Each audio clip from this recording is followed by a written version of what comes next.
I welcome all the Foundry members to this session on teamwork for operational excellence. Today, the trainer is Mr. Mahesh. He is a corporate trainer who is giving a lot of training programs to corporates from induction level, from lead to leadership level. For example, he is giving program in supervisory development programs, manager development programs. He is a very good life skill person, certified in NLP, life coach, uh, who gives a lot of training in the area of soft skill. He has trained more than 200 companies in the field of soft skills. He brings transition in the behaviors of the peoples, which will improve the productivity, quality, and knowledge and skill of the people. He is certified in experiential learning. He is a certified trainer. He is certified in playback theater. He is certified in design thinking. He is certified in mentoring. So he is a well-versed person in the field of applied psychology and training and development. I welcome the trainer. Mr. Mahesh sir, take over. The floor is for you. You can take over the training, sir. Thank you, sir. Can I share my file? Sharing. Mahesh sir, Yes. sound is somewhat less, sir. You can start, sir. You can project your slide. Okay, is it audible now? Now it is audible, sir. Okay. Can I share it? Yes, sir. You can start, sir.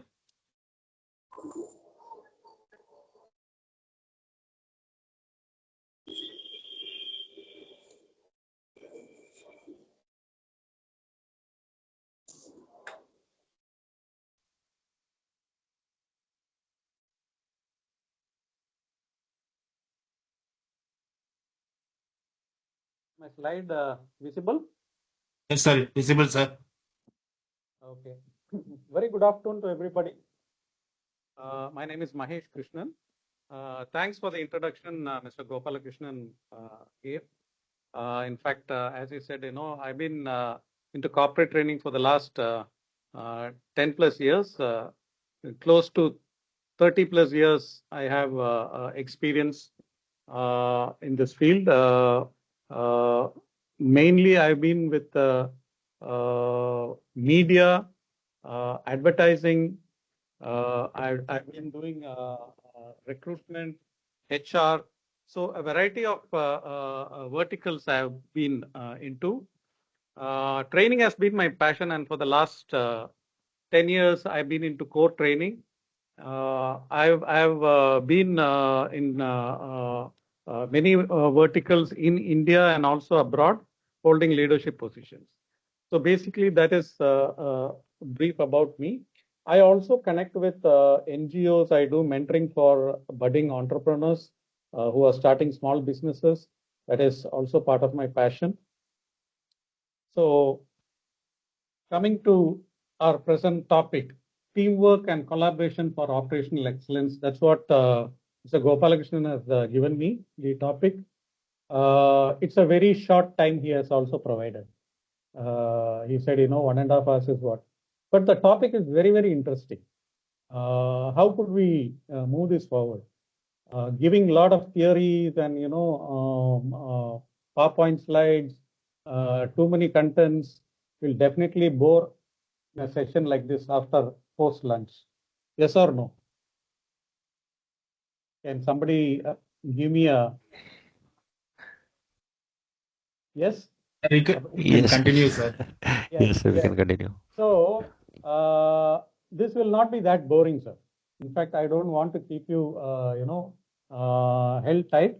We will learn something at the same time. You'll also listen this with wonderful stories, right?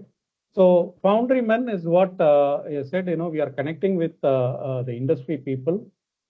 What are the objectives of training? So to understand collaboration, learn how teamwork fuels efficiency and business excellence. Align with purpose. Connect team goals to organization vision through shared accountability. Because these days it's a big challenge. The organization's vision does not, percolate to the ground level. So there is a big challenge with the top management and, how to get the production done. So many issues going. Lead through trust. Strengthen leadership by building communication, trust, and empowerment.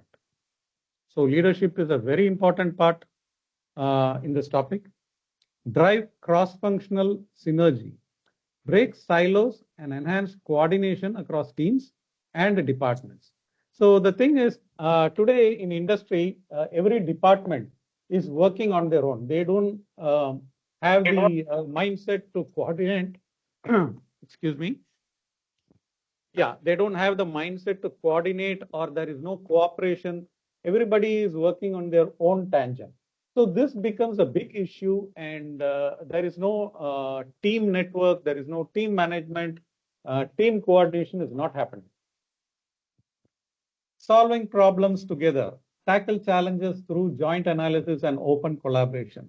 So what happens is when problem comes, it is general what you see, I try to escape from the problem, or the other person escapes and put it towards me. So the problem is being passed around. They don't see that, can I join together and see how we can tackle the challenge and how we could come out with a solution. So this would address that. Build a culture of excellence, embed teamwork and collaboration as lasting organization habit. Today, every organization is thriving to build this with a lot of difficulty, and they're also spending big money in engagement, training, education, so many things. The teamwork and collaboration is the key. So the why of collaboration. So this is a story of alignment, right? Are you able to see my screen moving? Could someone confirm that? No, sir, it's not moving. Yes, sir. The Yes, why sir. of collaboration, I the can. why of, Okay. are you seeing the why of collaboration? Yes, yes. Okay, okay.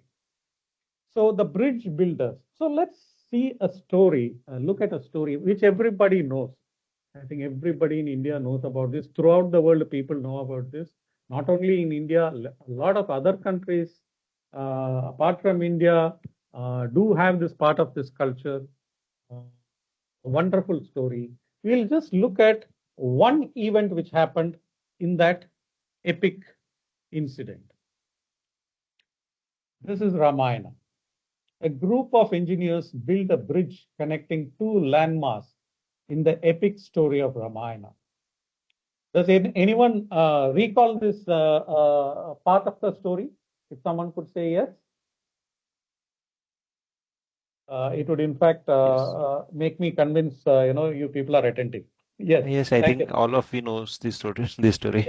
Yeah. Thank you. But there is a particular part we only heard, or would have not gone a little bit deeper, saying that, there was a bridge built to pass over from India to Sri Lanka. So how was this bridge built? This event was something, a wonderful thing, a lot of lessons to learn from it. Right? Rama first prayed to the ocean to make way to walk to Lanka, but the ocean did not respond to it. Right? See, as Rama, you must be knowing, we'll take it as a story. The personality, he was so great that he was requesting the ocean to say part ways, and so that he could walk across. But for some reason, it did not respond. So what to do? So he had a challenge in front of him, and he had to accomplish that. His leadership vision was very focused. He had to move towards the other part of the land and get back his better half who has been imprisoned. right? He approached Sugriva and was persuaded by Rama, and he and his Vanara army came forward to help. So he had to influence and persuade. Don't you see that as a leadership skill? When you want to get something done on the shop floor or in your factory, you have to get the support of another team. So you may not be the boss or you may not have an access to that, but ultimately you're all working for a same organization and an environment. So how do you get to influence them? It's a very challenging the thing, to influence somebody and getting things done. It's a leadership quality if you could able to do that. So he persuaded Sugriva and asked his Vanara army to help. From the Vanara army, there were two special people who came with a plan to help Rama, right? So there were civil engineers during that time. It was Nala and Nila. They were known to be the first engineers who know how to build a bridge across two landmass, right? So these people were influenced, these people were requested, and they came out with the best plan. Hanumanji motivated the Vanara team to build the bridge. So there has to be some supervisor. Yes, some supervisor, team leader has to, get into the floor and make things work. Yes or no, sir? For Yes. productivity to happen, definitely. So this was also accomplished. There was another character called Jambavan, the wise bear king, supports the project, offering organization and moral support. So these people come from the forest. They provide food for these people who are working. They provide support, tools, so many things. So where does all these people come? You have to influence people from rest of the team, pull them together for one vision and goal to be accomplished. Not only that, even some external stakeholders who are not connected, small creatures like squirrels and many other small creatures contributed in their modest effort.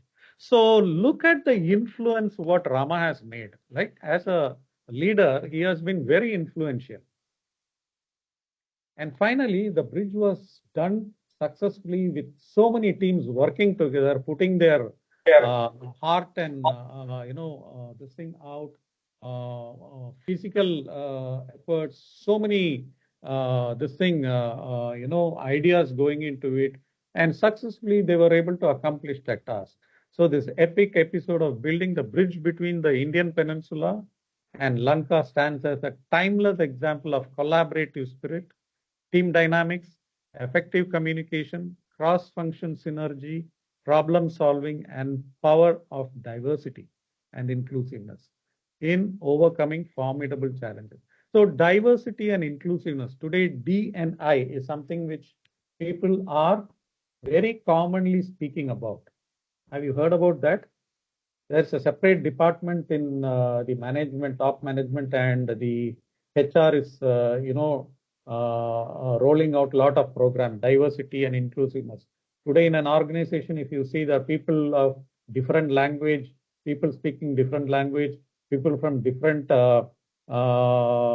communities, geographies, different countries coming here, right? You don't only have Indians working in environment. There are also, so how do I understand the other person's language? How does the other person understand my language, my culture, my habits? So many things. So to be mindful enough to not to hurt, not to push others, and go in a very polite way and get things done. Today, this diversity and inclusiveness is becoming a very important part in the organization culture. So if you would have seen, there are multiple people and team which has built up this bridge. So everybody was united, everybody was collaborative, and the goal was accomplished. So what is the learning from this? Can someone just mention one or 2 points, sir? I would be really happy if I could get something from you. I can also learn. We just saw a small episode of a very big history. When efforts don't meet in the middle, what happens? Any 1 or 2 points someone can say? Okay. Yes, sir. So vision without coordination leads to wasted effort. So if you have a strong vision, there definitely should be a coordination. Without that coordination, the vision will never be accomplished and it will be a waste. Collaboration ensures shared design and direction. So when teams are getting collaborated, when ideas are shared, when I take another person's challenge and try to help out, and for this there is something called empathy, which is a main aspect of the human nature, which everyone should try to care about. If I'm not able to understand the other person's pain or challenge and be supportive enough, then I'm not empathetic, right? So an empathetic team or individuals put together, collaboration ensures shared design and direction, and it works wonderfully. Operational excellence starts with unified purpose. So we've been talking about operational excellence. Only with the unified purpose, this will be accomplished. Misalignment costs more than mistake. So always in any environment, wherever there is humans getting together, there are chances of misalignment, misunderstanding, non-cooperation. All this happens. It all depends upon a leader or individuals who take up leadership roles and see that we can move together with collaborative effort and as a collaborative team where there are less mistakes which can happen. True teamwork means seeing the same end point. Excellence is born when efforts converge. That's a beautiful line. So we've been talking about, I think the management always keep talking about this particular thing called excellence. So when you want to see excellence, it is the efforts, all put together, the collaborated efforts, which leads towards excellence.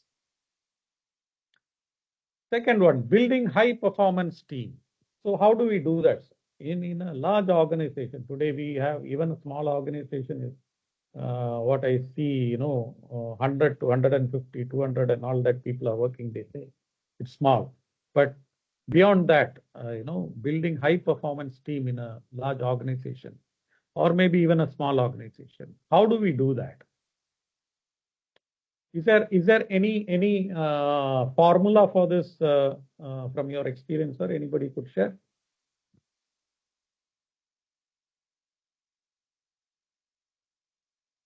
Hope my slides are moving. Yes, sir. Yes, sir. Yes, sir. It is moving, sir. Yeah. Thank you. Someone want to share something? Because if it is interactive, it will be more interesting, sir. That's the reason I'm asking question. It shouldn't be a one way. It might sound like a podcast then at the end of the day.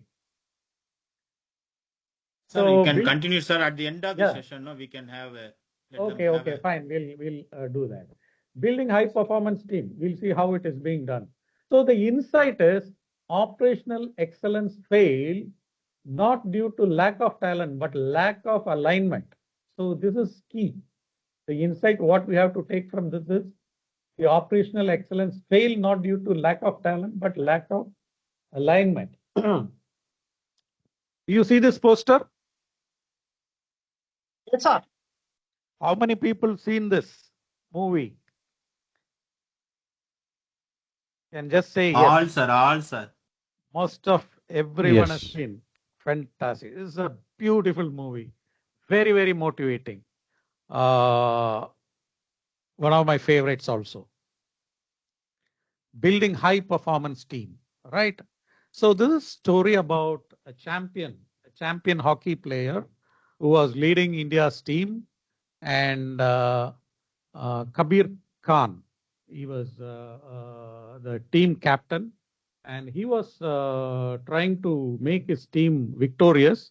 But unfortunately, very, very unfortunately, he was not able to score a goal against our rival team, which is Pakistan. And he got into some controversy and he was shunned away from the public, right? It was shameful for him. It was no mistake of his, but he had that spirit burning in him, right? The fire was burning in him. He wanted to prove his mettle, right? So he wanted to put across his learnings and his skills somewhere. So later, some 5 years later, he got an opportunity through a friend where the hockey board was looking for a coach to coach their women's team, India women's team. So they were not so ambitious, you know. They had a very, what you say, a narrow mindset, saying that, you know, women and all cannot go and win world championship and all. Maybe they can win some, Indian championship, national level or something like that. So they were restricting. They were, so much of bias in all the members, and they said, no, you can't make women and all win. So one of the member, he was scouting for a champion coach. And he said, and they were also thinking, who will come and coach for the women's team? So finally he said, if you allow, I will bring one person and you will have to accept. So then he introduced Kabir Khan. Kabir Khan, they all started wondering, where he was all these years. They knew about his history. They had very little idea about him, what he's going to do, very little respect also. And they had no clue, what he is going to bring to this team and to the country by becoming a coach. So he was full of fire. He was full of fire and he was talking, saying that, give me this opportunity. I will make them world champions. And they all laughed. They literally laughed and made him look very small. So he said, why? Women's team and all in India, women's team cannot become world champions. Maybe national level. That's all. So the discussion was going on, and there was nobody else to take this position of a coach for the women's team, right? Finally, like it or not like it, by default, it was given to Kabir Khan. So Kabir Khan took over that, and he was assigned and appointed as the head coach of the women's national team. He had a difficult task ahead, very, very difficult task ahead. He has to work with a team, and the team was not like what he expected. Team was totally different, right? This was his challenge, and this is the team what he was going to face. Everybody was in a silos. Everybody was in their own frame of mind, right? Looking at this team, this person is a champion. This person is a national champion. This person is really brutal on the field, right? Very reckless. This person, very talented, but people look down on her because of her physical structure, very short and small. And this person, very talented, but people did not respect because people come from different geographies. We were talking about diversity and inclusivity. People were coming from different states, different language. They were not able to understand one single language, Hindi, and they were speaking their own mother tongue. So many issues. And this person had so many issues personally, etc., etc. All these people were champions, right? So the challenge is how to make these people a world champion. So he had to work out. He really had to work. He really had to put in conditions. They never came together as a team. Like how we are seeing in this picture, they were not really together. Everybody had their egos. Everybody had their own mindset. Everybody had their own preferences. I will not take this portion of the bed, this portion of the room, so many requirements personalized, so many personal preferences. So everybody was in a silos. They were all operating individually, not as a team. So how does the team coach look these people into? Just compare this to a factory environment. Like, you have a big team, you need to pull this team together to make the performance. The productivity has to go on. The target which has to be which is given by the management has to be fulfilled, and a lot of things, compliances has to be set. Lot of do's and don'ts. Bringing them into a discipline, terrific challenge for a manager or a team leader. Don't you agree to this? Definitely yes. Definitely yes. I do see that, because I've done a lot of programs, as Mr. Gopalakrishnan has said, supervisory development program, team leader development program, leadership program. So in all those programs, I see that, this challenge of, not non-cooperativeness, so many things, issues, crisis, all this happens in the shop floor. So first he said disciplines, waking up at 4 o'clock. He said, rules, conditions, just like how you do that in shop floor. I think you have all your 5S, your Kanban, all your Kaizen, all these things are, mandatory to be followed. Yes, it is being applied here also. Wake up at 4 o'clock, run 20 kilometers, have food at the right time, take your rest, and he gives the positions which is required. They don't take the positions on field, whether you are in taking the front or the midfield or the back or forward, whatever. It is not decided by you, it will be assigned by the coach. So everybody had a problem. They said, I am a national champion, I have the preference to take my own position. No, the coach made rules, the coach made conditions, the coach put regulations, compliances. They had to obey to that. Yes, there were people who were not adhering to this. They differed. They were asked to leave the field. They were penalized. All this was happening. Then they were brought back also into the field. So once they realized, they came back. So the team was getting set. It was getting conditioned. It is just like how you melt the iron and put it in a mold and make it into a shape, right? I think that's the right example. And then comes the practice and the opportunity to play overseas. They had a big defeat in the hands of the present world champion, which is Australia. And one by one, they were able to move on in the scoreboard, moving towards quarterfinals, semifinals, and came up to the final. Kabir Khan had a very tough time during this period when he was meeting their team on the world championship finals, right? He was not going to give any complex strategy or anything. He came and gave a fantastic speech. Okay, this is called a 70-minute speech. Kabir Khan doesn't provide a complex strategy, but rather an emotional and psychological one, focusing on the team, giving their absolute best during that decisive 70 minutes of play. You have 70 minutes, first half 35 minutes, second half 35 minutes. What are you going to play there? Yes, that is what will decide your future, decide your life. It's a defining moment. He tells the players that 70 minutes are perhaps the most important moment of their life, right?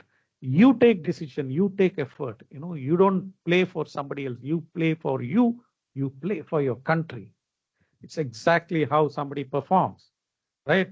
For somebody's sake, they are not performing. They are performing for their sake, on the management's requirement, the management's vision. It is a collective effort for that vision, what people put across. No control over the outcome, only effort. That's what he says. So don't look at the outcome. Take effort. Outcome will come automatically. So he says that while they cannot control the final results, they can control the efforts, the passion, and the teamwork they put into those 70 minutes. Today, I really don't know. Hearing from many clients, many companies, many HR people, training companies, the ground reality in the shop floor and the factory is not 100% team effort. They don't work with passion. Everybody has their own kind of mindset. They work on their own preferences, so many things. So coordination differs. Coordination does not happen. There's a lot of misalignment, mismatch, chaos. There is a problem arising, and they don't know how to solve the problem. Everything boils down to one person, the manager or the head of the team, and he is totally in a shattered situation, right? So he says that, put your efforts first, don't look at the outcome. The best efforts with passion and teamwork, the outcome will evolve automatically. A memory to cherish forever, that's what he says. Khan tells the team that if they play the best hockey of their lives in those 70 minutes, that memory is something no one, not even God, can take away from them, right? So play for themselves. Finally, he tells them to go and claim those 70 minutes for themselves and for every person who doubts them. So what does he mean by that? Right? What does he mean by that? Play for themselves. So when you start doing something for yourself, you start doing it with passion, right? So he says, work with passion. So ultimately, it also connects with the work life, right? Every individual, if they work with passion, many places we could see people only working for looking at the first day of the month, right, to get their salary, nothing beyond that. So that's a disaster, right? Passion, it should come whether you get or not. Ultimately, when I am there in that environment, I put my best effort. I enjoy what I'm doing. I enjoy my work. I do it with passion. If that passion is there, with a burning desire, then work comes itself, and that is where excellence is born. The formula of absolute focused effort is in a limited time frame is what the team uses to rally and win the final match. So absolutely there is no formula, but the formula of absolute focused effort in that limited time. So do we connect with something which we are commonly addressing at the workplace? The target, monthly target or quarterly target, right? Limited time, the focused effort. You have to bring out the products with zero defects, right? Quality, best quality, right? Make it more efficient, whatever work we are doing, right? To get the best productivity out of the team. So exactly it matches. So not just the effort, also the attitude to win got them the world championship. So ultimately they won. The team won. I think people, whoever had seen this movie, would have seen how they won, right? So it was a tiebreaker win, right? It was a tough, it was not that easy. It was not that easy to win a world champion. They put all their best efforts, took individual people's skills, all that was put, and the attitude to win was there in everybody. That fire was burning, right? And that made them to come neck to neck with the world champions. But still, there is something called that burning desire to win, that burning desire, whether you call it of luck or strategy or whatever, it made them win the tiebreaker, right? And that was a beautiful story, beautiful learning from that. So let's see what we can learn from that movie. Talent without harmony. What does it lead to? High performance needs a unifying rhythm and tempo, right?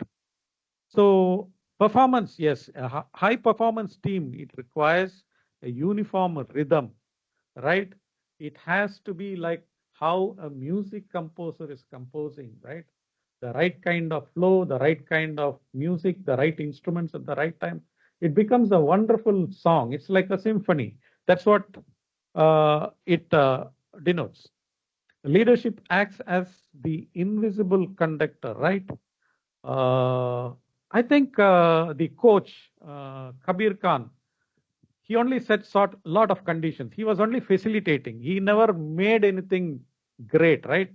He knew how to. He had that champion quality in him, and he knew how to use these people. So, as a leader, as a manager, as a team leader, you should know how I can make use of my team, bring them, take their best qualities, and put them across in a team to win and make your team and the entire organization win and be successful in their goal accomplishment. Role clarity defines contribution to the symphony. Yes, of course, each one has their own role to play. Somebody playing forward has to play forward. Do not, change your position. Midfield, play midfield. Backfield, play back. Somebody who is passing on the side has to do that. Defending, please do defend. Same thing in an organization, each one has a role. Do that perfectly, harmoniously. It will be like a symphony. Collaboration converts talents into performance. So it's all, how I try to connect with the other team how connects with me and how I could support them. It's all a connection and network and collaboration which converts a talent into performance. Feedback fine tunes the music of teamwork. Yes, of course. I may not be always correct, or the other person may not be always correct. Can you give a feedback, a very efficient feedback? It's not a criticism, but a feedback. It will allow the person to correct and move forward. If I can take a feedback and convince myself that it is an opportunity to move forward, iterate and move forward, it's going to be a wonderful performance. It's the growth for me. Mutual respect keeps the group in sync. So even in an organization, I believe it has to be the culture of the organization that you bring in respect for mutual people. The team, the management, the larger team, the ground level team. Everybody should have a mutual respect, understand each other's challenges, how I could be part of it and solve them, and give support so that unified we can win the company's uh, goals. Collaboration in operation. So collaboration is something which is seen day to day. How do we collaborate?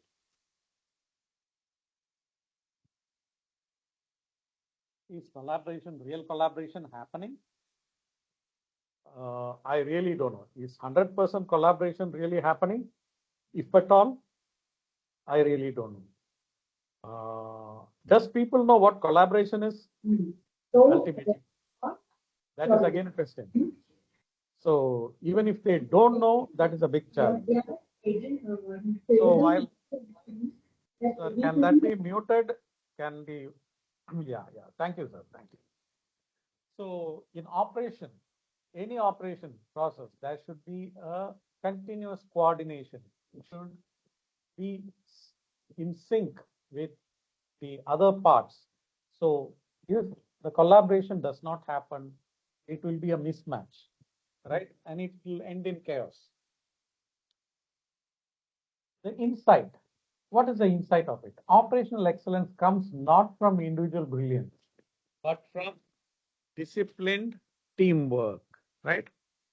I think there's a beautiful picture what we can learn from the nature, right? The animals, insects teach us a lot of lessons to us, right? The only thing is we miss it. We'll go through a movie, fantastic movie, right? The movie is called Manthan. Anyone seen this movie? Just would like to get an yes or no. Anyone seen this movie? It is an award-winning movie directed by Shyam Benegal. Came back in mid 1970s, mid 70s. It's quite old. Many of the actors are not alive today. It's a beautiful movie and it's taken from an inspiration. The last slide will speak about that. Okay. So it's a story about a veterinary doctor who's assigned by the company, who has been posted to a village to take care of the community. Okay, you see here, Dr. Manohar is the veterinary doctor played by Girish Karnad, and another character, Bindu, played by Smita Patil, another village character, Bola, played by Nasiruddin Shah, Mishraji, a very important person who is a disruptor in this movie, played by Amrish Puri. There is a Sarpanch character. Again, he disrupts a lot of things, played by Kulbhushan Karbanda. And part of the doctor's team, Deshmukh, played by Mogan Agaste. There is Chandravarkar, played by Anandanag. All these are great characters in the story, right? So let's see how the story starts. Okay. So Dr. Rao, he alights from the train, reaching to this small village in Kedah district in Gujarat. He's been led by a government officer to a government municipal rest house where they are supposed to stay and take care of this community service. So as he walks, he was very curious. So he thought, he will not take the tonga or the horse cart. He was moving around in the village and looking at people, and he was inquiring. He saw people. The basic livelihood of the people was rearing buffaloes and cows, and milk was their source of living. So he was moving around and asking people, are you getting milk? How much milk does your cow give or buffalo give? And he was collecting samples. He was curious enough to understand what is the kind of milk these animals are producing. Is it quality milk? So there is a gadget where he could understand, the quality of milk, the kind of fat and water level and all that is being assessed in this. He comes in connect with the community people. There are a lot of divisions in a village, the community, the higher strata, lower strata, middle strata, so many confusions. It is there in the deep rural part of India. Still now, I think it is there. So he's connecting with people and asking about their livelihood. He gets confronted. People do not accept him. Looking at a person wearing a shirt, wearing a coat, talking polished Hindi, not their kind of language, speaking English in between. He seems to be like a Firangi, he is a stranger. Can I trust him? So that trust is very difficult to be built initially. So he gets rejected. He gets, pushed by these village people. Finally, he gets rescued by Mishra ji. He is a person who is influential and wealthy in that village, and who takes care of all the milk products, and he buys and sells it to the uh, society, or to the other party. So he plays a major role in the economy of the village also, but he is exploiting these simple villages. So you could see all the players who has been playing these roles, right? So there is a discussion with the villagers who are reluctant to this idea. So what happens is Dr. Rao comes and talks, the village, you should be united. You all are doing the same work for your livelihood. You all are rearing livestock. You have buffaloes, cows and all that. getting this milk. You yourself, you don't have to depend on anybody. You can join and come together and form a society. Through the society, you can deliver it to the third party where the milk supplies to the rest of the city, where you can get better income. All this was discussed. There is a sarpanch also. Many people are not liking his ideas, right? They are comfortable. So what happens is here, you have to look at the people's mindset and the psychology. If you are habituated with something, it is very difficult, right? It becomes a habit from that comfort zone. You heard about this word. People are very difficult to move away from that comfort zone. So Dr. Rao is trying to move these people away from the comfort zone and try to make new changes, which the people are not liking, right? So he starts educating the villagers, right? He calls them, asks them to sit together. I'm going to tell you something which is very useful for your life. It will change your life and all that. And he talks about milk, how milk is being got, and what milk consists. It consists water, it consists fat, it consists protein, so many things, and how it gives an effect, and on what basis does your milk get qualified to be sold. All this is being explained. And the villagers sit and listen, give their ear to them. So he says, it is your milk, your money, and your union, and the union will be yours. Concept to skeptical villagers. So he is giving a concept to the skeptical villagers. This introduces joint ownership and transparency, right? Villagers begin to question existing blame culture towards middlemen. So they say, what is happening? There is a cooperative guy who comes and picks up my milk every day. I give it to him. He takes it in a van. He only gives one particular amount. Even if we ask also, he doesn't give more. So you are also going to do the same thing. You are also another agent. That's how they are seeing. So this is their dialogue.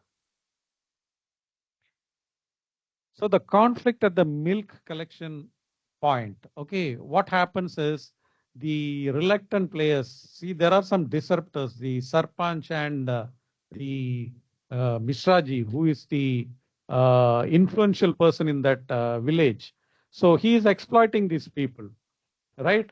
So he is taking the villagers because they are innocent, they don't know to read or write, whatever these people say, they just take, And Dr. Rao comes and says, you're all being fooled, or they are being told by this Sarpanch, pointing to the doctor that you're all being fooled, this doctor is your enemy. Diversion, disruption, right?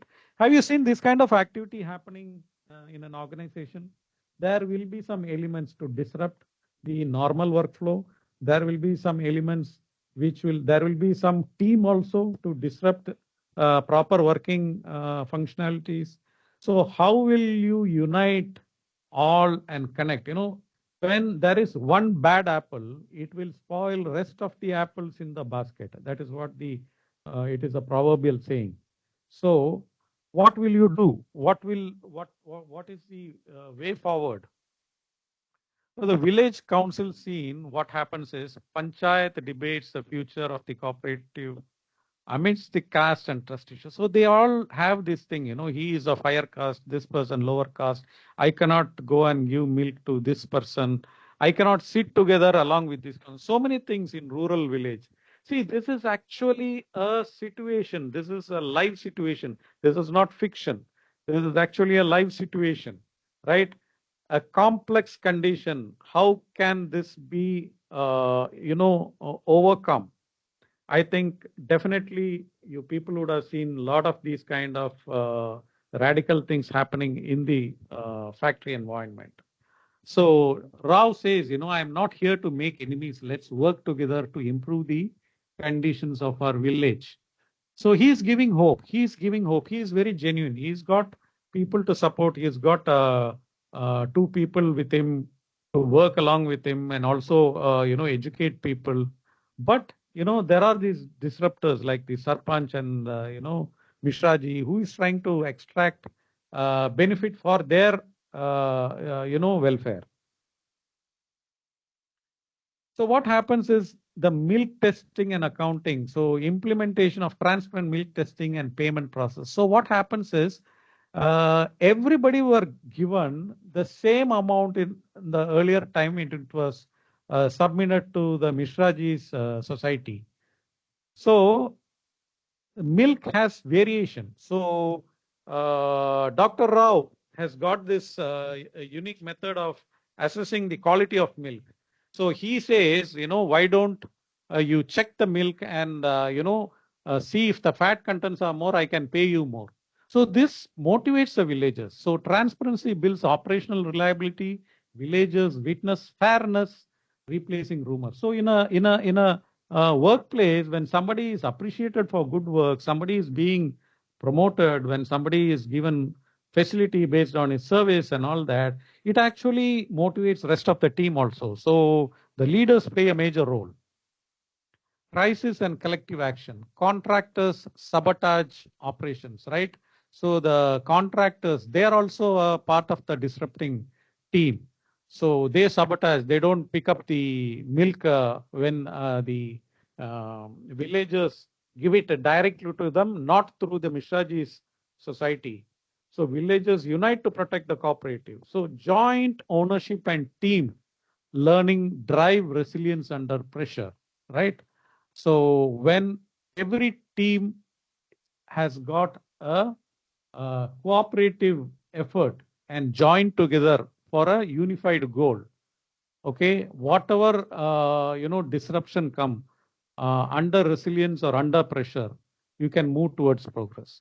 So here is what Bola says: this is our union, we will not break it. So a lot of people wanted to break this union and get back to the old way.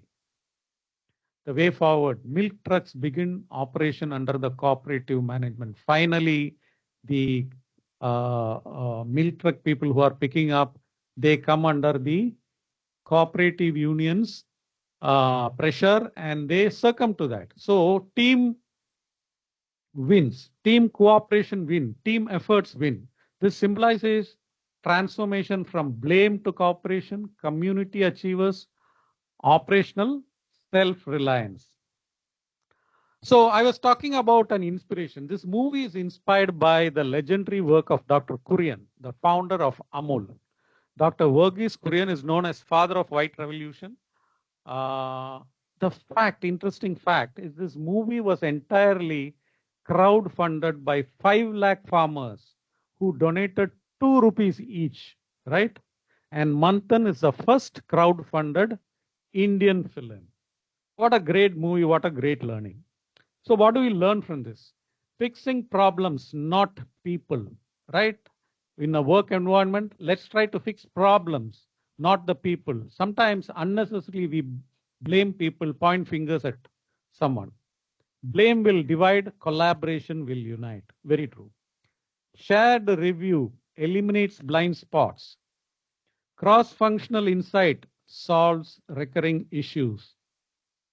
Transparency builds operational reliability. Team learning drives continuous improvement.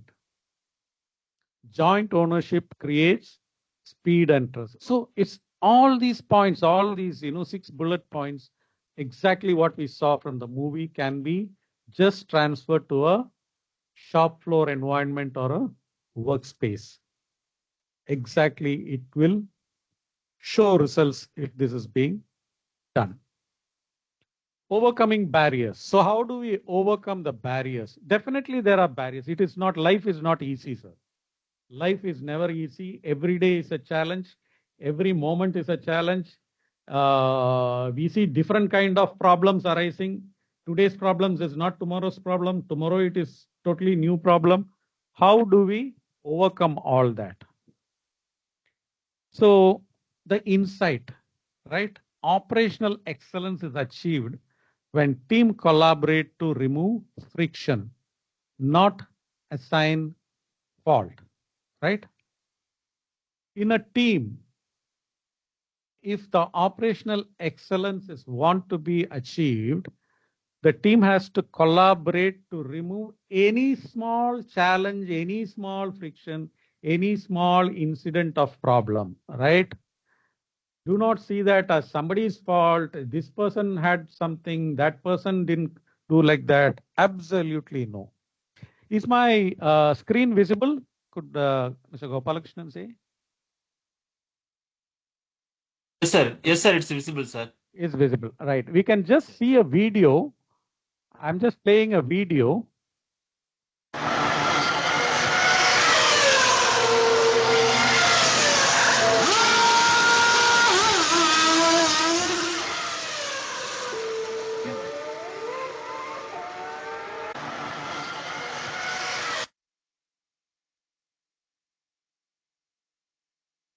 So did you see something here? Yes, sir. Yes, sir. You saw something here, but it was very fast. Yes or no? Very fast. Can Yes, we sir. see this in a slow motion? It is a team doing a function. Sorry.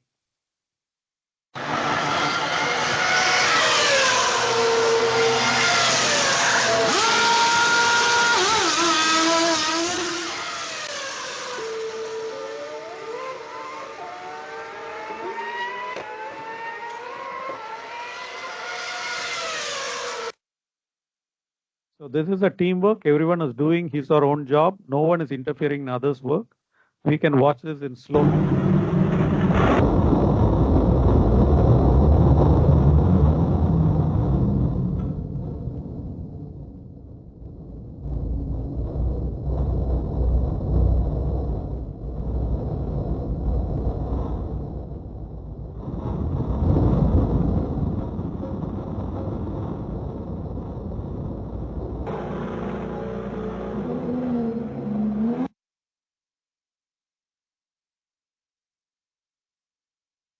What did you see, sir?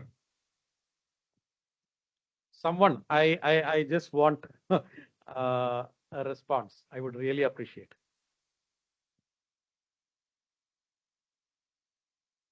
Anyone from the members can give response related to the video.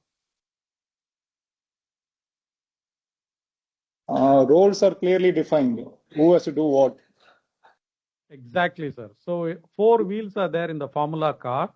It is called pit stop, and they keep changing the tires because in Formula the tires wear out very fast. That's how the tires are made, and after certain kilometers of running, they have to change it. So the time, the minimum time, is what it has to take to replace. So they come and land in the pit stop. There are people doing individual. The person who is holding the tire holds the tire. The person who puts the pneumatic, remover, he removes the nuts and bolts. Another person who takes a fresh tire, brings it.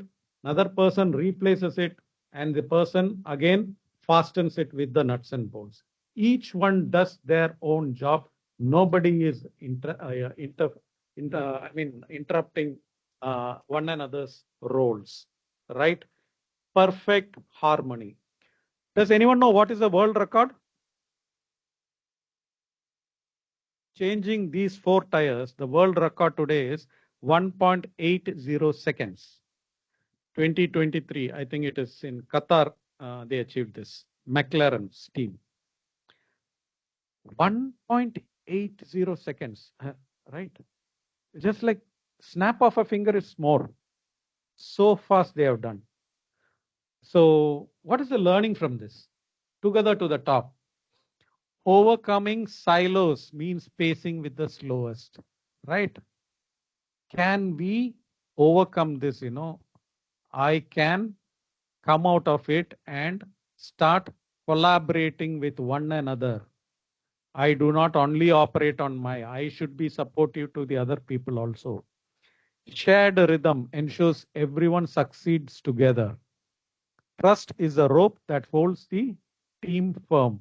So everyone trusts the person who removes the tire, trusts the person who is removing the nut, the person who is putting the fresh tire, trusts the person who is again fastening the nuts and bolts, and ultimately the driver in that seat trusts these people, right? Misaligned goals delay collective progress. True leaders support, not outshine teammates. Collaboration is climbing together, not competing forward. So here nobody is competing. I want to do a better job than the guy who is removing the nut means that's all gone.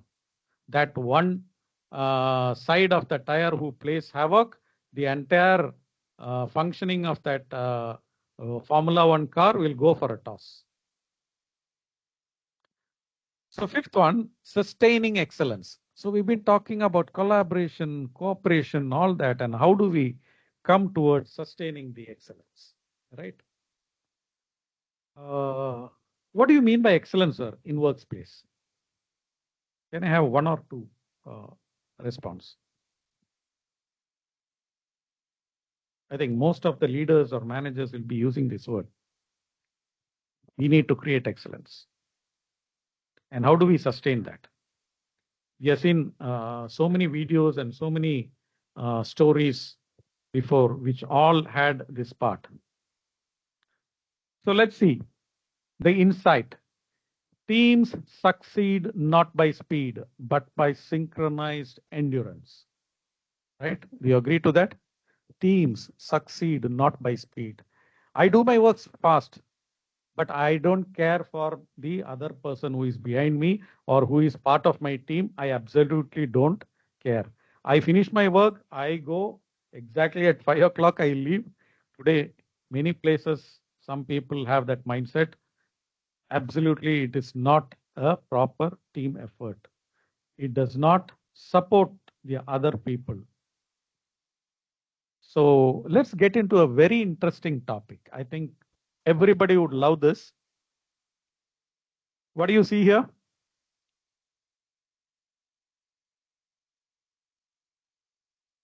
Some response, please. What do you see on the screen? CSK team. Why the CSK squad is the most successful amongst the IPL team? Let me be frank, I am a CSK fan, right? There could be other supporters also, but I've been supporting this team for quite some time. Why is the CSK? It's a question. Anybody wants to take this question can answer. We still have 30 minutes time. Because of its leader, MS Dhoni. Okay, okay. Is that one thing? You rightly said, sir.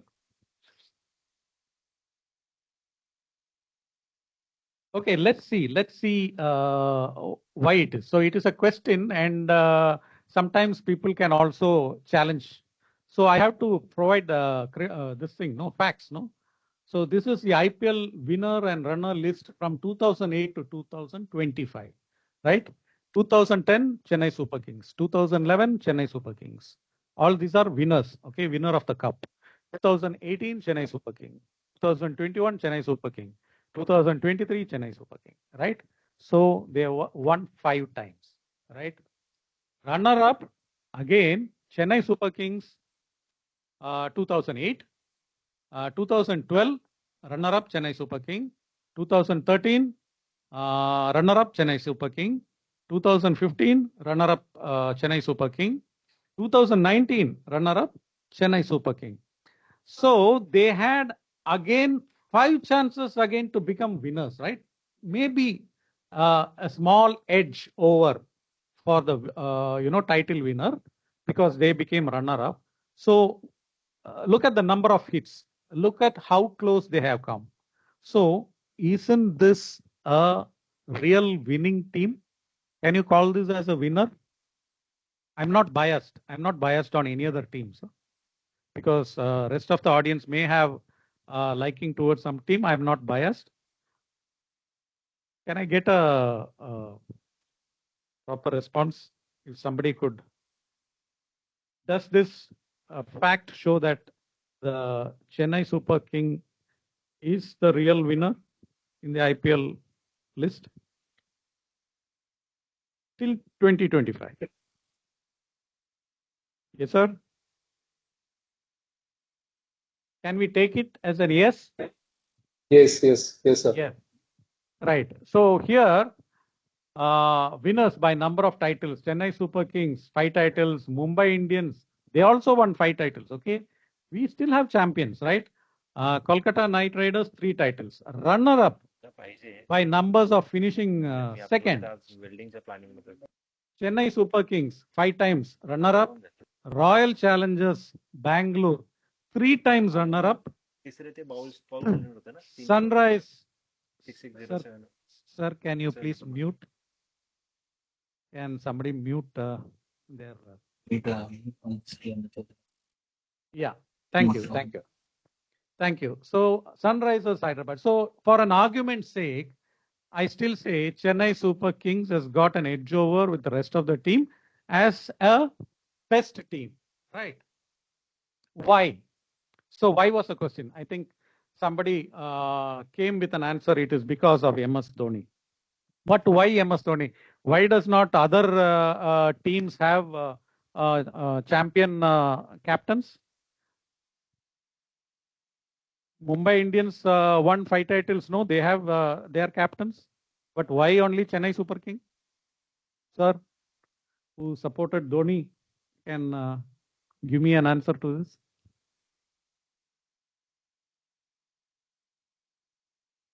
Anybody?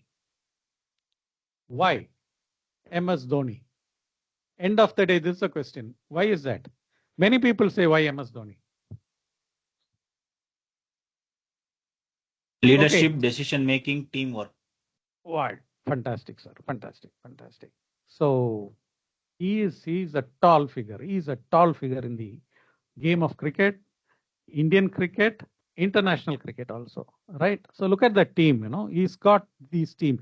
The team members kept on changing, right? It's not just this team, okay? He had won with the different members in each of those final championship. This is the 2025 team, okay? You have Gaikwad, you have Conway, Ravindra, Rahul Tripathi, Dubey, Ravindra Jadeja is a fantastic player. Dhoni himself, Rishabh Pant, fantastic player. Mahesh, Matish, Patrana, Rahman, Samir, all these people. But these people are new. The 2008 and all, it's totally different.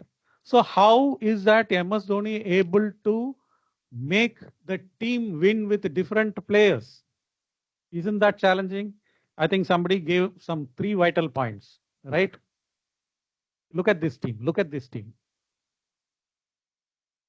So Mahendra Singh Dhoni, success of a leader. What is the ingredient for success of a leader? Calm and composure, right? That is his quality. Tactical intelligence, okay? Tactical intelligence. You should have intelligence, yes, but tactical, when to use it at the critical time, right? Just not throwing around your intelligence. You may be very intelligent. Every time you don't have to throw it around. Empowering the player, right? You have to make the other person win. You have to empower others to perform. It is typically how we see in a factory environment. Each person has got different kind of capability. Can we allow them to do their work so that they can? Because what happens is sometimes they try to, manipulate, micromanage, and try to. He might be having some great, qualities, but that is not being. Allow them, empower them. You take this role, you do it. There can be mistakes, but I will support you. You have to learn from that. And only if you learn that, you can go to the next level. You give that opportunity, empower the people. Situational ability, right? Whichever situation it is, how can I change that into a success? Okay, it will be very critical, right? Every day is not going to be the same day for you. Every day, today it can be really wonderful, but tomorrow it can be very nasty also. How can you turn it around? Publicly supports his teammates, yes. So this quality, publicly supports his teammates. That means he is always in the front, or he is always in the back supporting his team, right? His team is always in the front. He puts his team in the front. So there was this, I think, I don't remember which IPL Chennai Super Kings won. When they won the championship trophy, Harsha Bogle, I think you must be knowing him. He is a famous interviewer. He came and asked Dhoni, okay, in the victory podium, he was standing and said, Dhoni, you've been winning and all that, at a very critical time. He asked this question exactly like this. At a very critical time, when your key player and at a spot when the other person is hitting fours and sixes, a critical catch is being dropped, what would be your reaction? This is the question what he asked. So very tight question, huh? And he gave it a wonderful answer. He gave a wonderful answer. Dhoni said, see, one thing is the situation can be critical, however it is. Everybody knows to play their game. That's why they are playing in IPL and playing for this team. And I will have to allow to play their own game. I should not interfere. Allow them to play their game and give them support mentally, morally, right? And if that is being done, definitely the best will come out of them. Fantastic. He spoke as a leader. So that is the leadership quality, right? And that is why people say, he is one of the best leaders ever seen in the history of cricket, Indian cricket. So culture outlives champion. What do we learn from this, right? Team culture sustains excellence beyond individuals. Collaboration is embedded through rituals and values, right? We have, a lot of values. If you look at the players, each player comes with a lot of, hope, lot of mindset, strong mindset. They have great values. They want to give, each one wants to give their best to the team, and they are being collaborated. Recognition of teamwork reinforces behavior. So if a team is being recognized, they have that inspiration or motivation to win always, to give the best performance, to always achieve and meet the target. System evolve, but values remains constant, right? So as you see, we are looking at the team, he has been working with so many different people in the team, but still he was able to bring the best out of each team. So system may evolve, it can change. Today technology can change. Tomorrow suddenly the clients will change. Requirements may change, need may change, but have those values. The values remains constant. Leadership succession maintains continuity. So this is one strong point which very much associates with MS Dhoni. So why is Chennai Super Kings, again I'm asking this question, is a winning team? Continuity, right? There is continuity. Excellence is a culture, not a campaign, right? I think this should be put somewhere as a logo itself. Excellence is a culture, not a campaign. The companies which carry on with this culture, always are winners. The flow of operational excellence, right? So we've been talking about the, coordination, cooperation, teamwork, how the, vision and the goals can be accomplished through cooperative effort and all that. So how does the operational excellence happen, right? So when something is continuously done, and whatever pressure or whatever challenges come, you have the mindset, you have the behavior, you have the attitude, right, to face that and move forward, then it is a flow, right? It is like a river which flows. Okay, the river, when it flows, it comes through a lot of hurdles. There will be rocks, there will be ups, there will be down, there will be shallow. So many, still the river flows and gives a continuous flow of water. Exactly the same way, the insight. A river achieves greatness not by avoiding rocks, but by flowing around them gracefully, like teams adapting through collaboration. So what do you see here? Can someone see a picture? This is called river rafting, right? I'm just playing a video.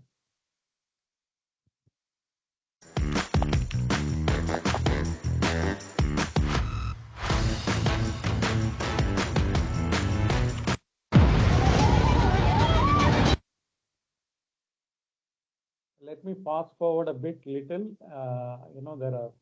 It's quite lengthy. We only want to see the main part of the.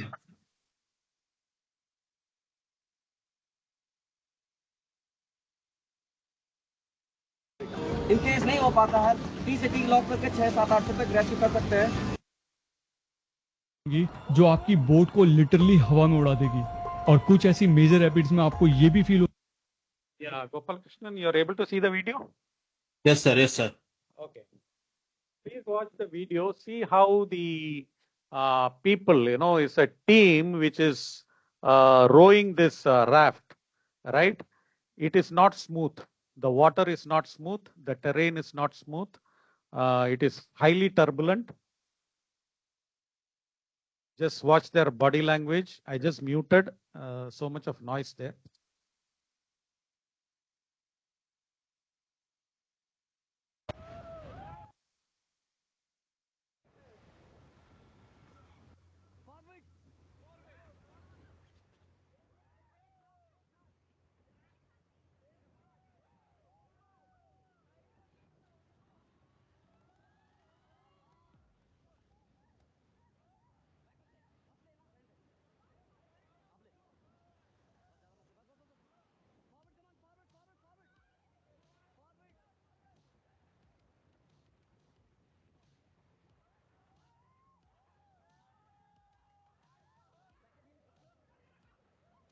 Are you seeing each member of this team are very flexible towards the movement of their body? They are able to take all the stress, whatever is coming.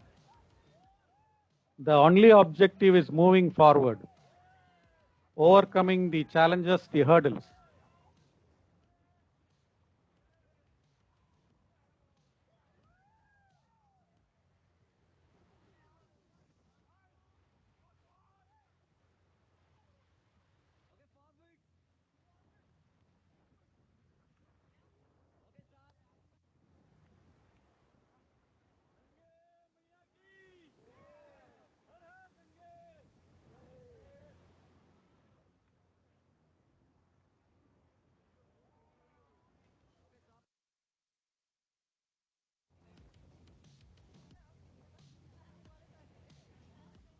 Each area of the water is highly turbulent.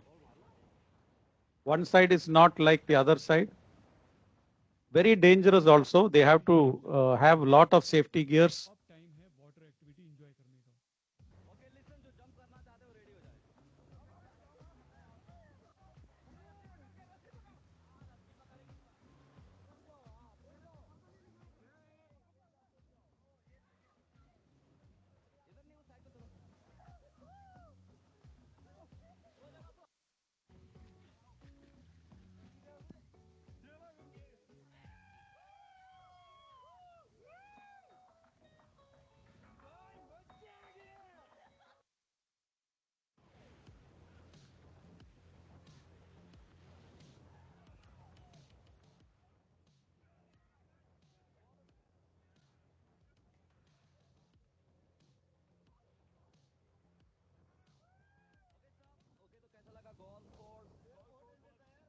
So,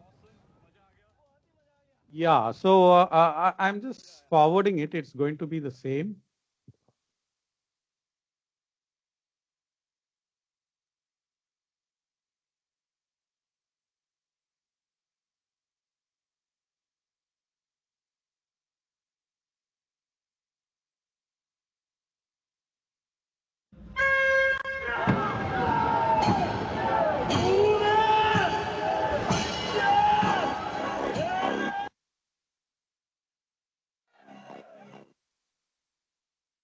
can see another type of boat race, how a team is moving towards their goal and winning, right?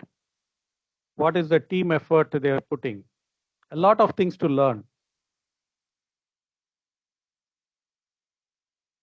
This is the famous Kerala boat race, which happens in Alapi.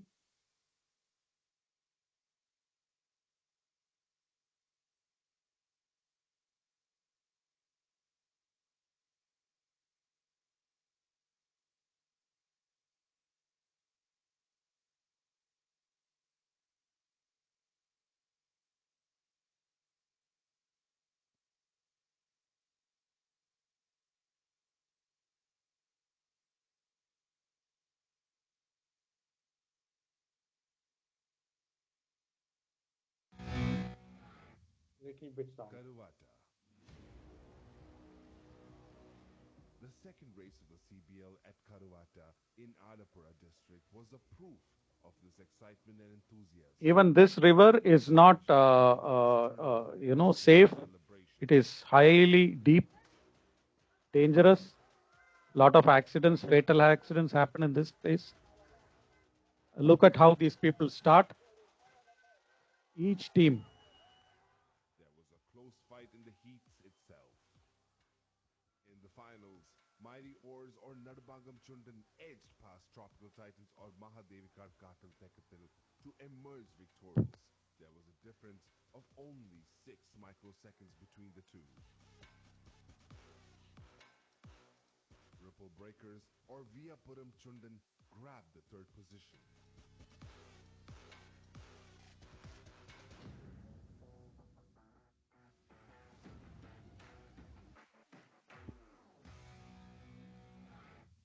Pulangunda. At Pulangunda Waters in Alapura district, Tropical Just closely watch the team, how their hands are moving. Mighty Oars couldn't replicate the success achieved in the heats in the finals. Ripple Breakers displayed strong fighting spirit in the last 10 meters to secure third position.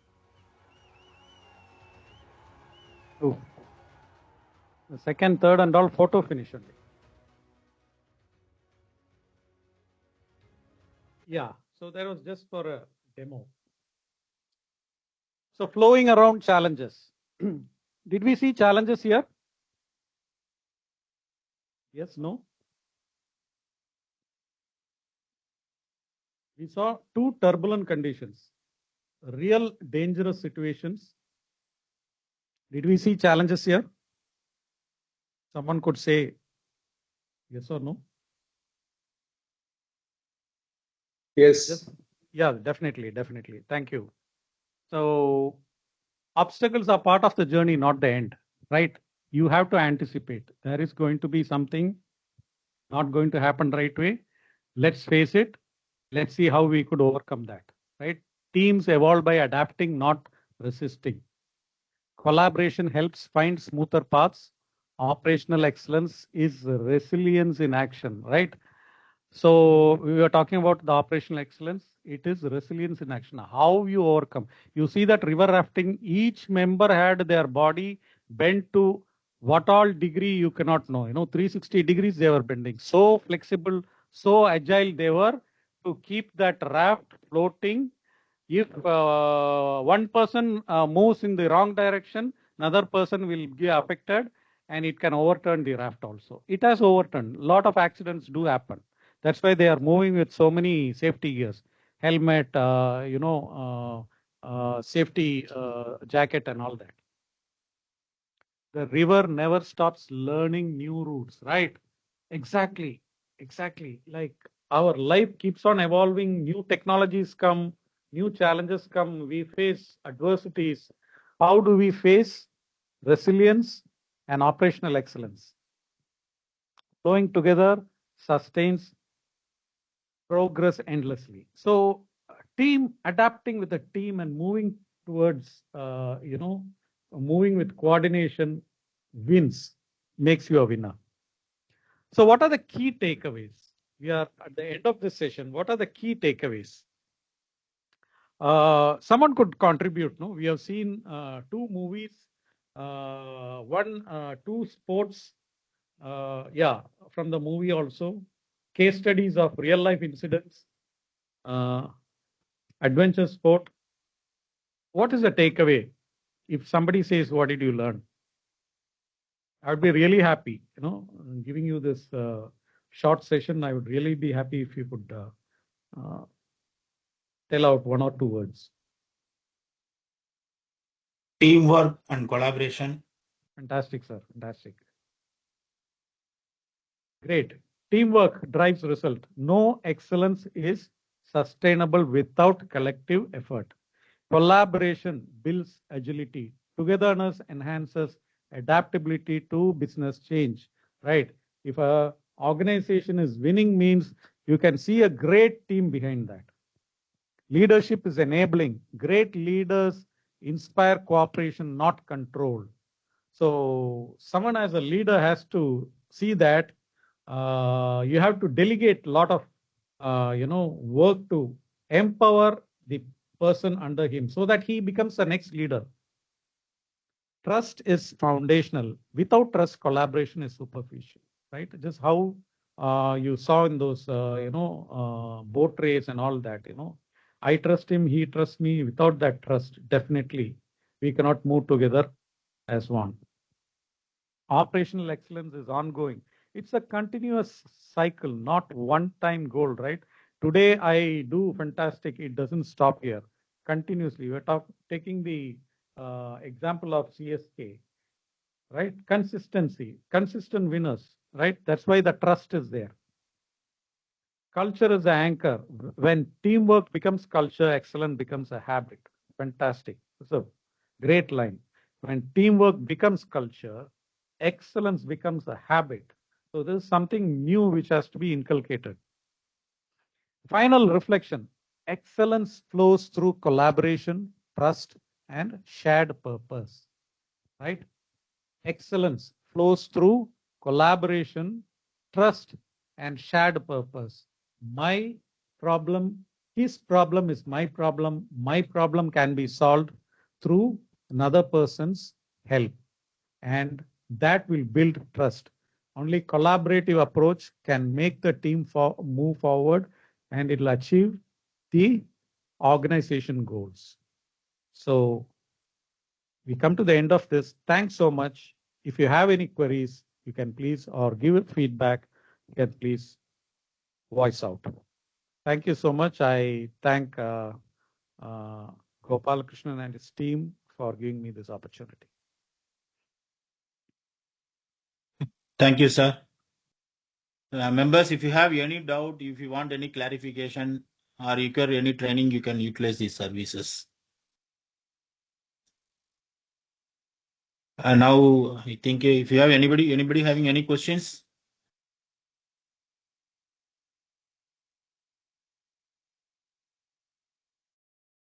Okay, we came to the end of the session. I thank you all the members for who attended this 1.5 hour session related to teamwork, collaboration for operational excellence. The trainer has explained with videos, some stories, and some important points, bullet points, how teamwork and leadership, decision making, and collaboration will improve the operational excellence of an organization. I thank you one and all for attending this session. That's the end of the session, sir. Sir, Thank you very much. sir. Yes, sir. Thank you. Okay, sir. Thank you, sir. Thank you. Thank you very much. Thank you. Thank you very much.